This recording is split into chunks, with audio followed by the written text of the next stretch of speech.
कि लॉज के कंजर्वेशन, वो सब डिस्कशन, और वो कैसे बढ़ता जा रहा है अवेयरनेस इंडिया का।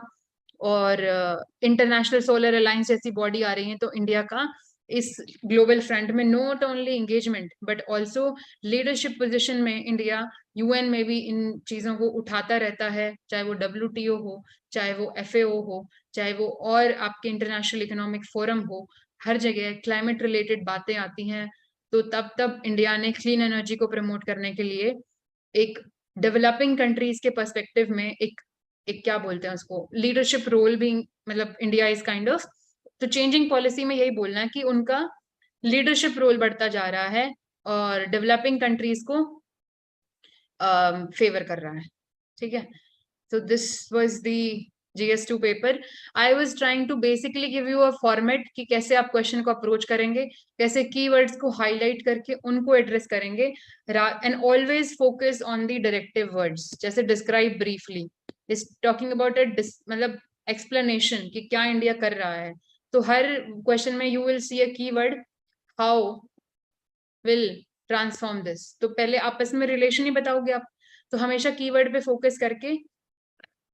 then you have to move accordingly, answering the core of the question, giving example to substantiate your point, and addressing the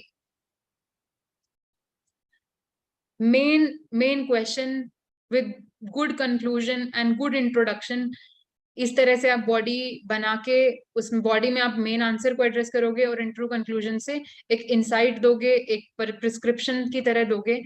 कि क्या आपका पर्सपेक्टिव है इस क्वेश्चन को, आपने कैसे एनालाइज करा। तो I think the discussion kind of if it I will be happy if it helped you in some way or the other कि कैसे you can approach GS2 exam, कैसे this question, the whole paper is kind of a is taken from the syllabus only, core of the syllabus, and also representing the contemporary issues which the nation and the global world order in general is facing these days. So if there are more questions, you can quickly ask, and then Yudi, can you just conclude the session and we can take more questions, and if there is any question that you think is इसमें और discussion आपको चाहिए, so let me know now.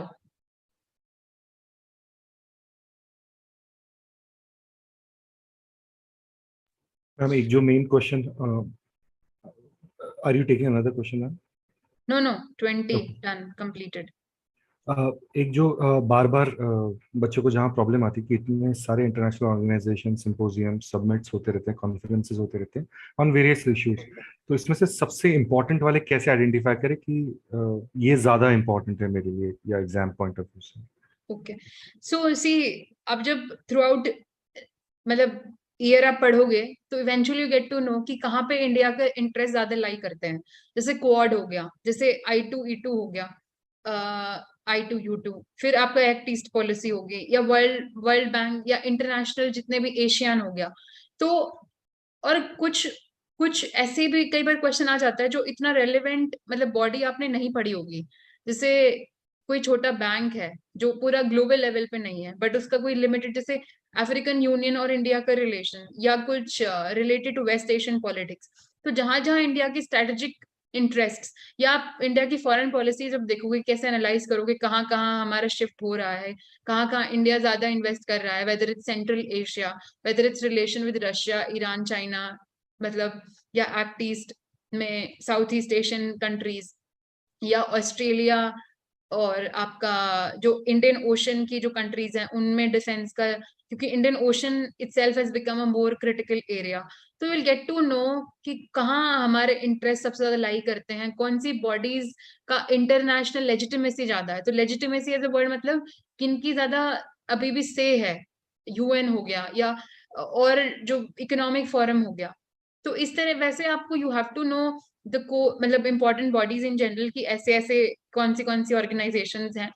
But FAO है, या जो reports आती हैं, but जो कोर और इम्पोर्टेंट होंगी वो तो you have to reinforce yourself in your mind again and again. But be aware कि जितनी भी डिस्कशंस होता है आप उनमें से गो थ्रू हो जाओ, और जो की हैं उनको बार बार रिवाइज करके you retain in your memory.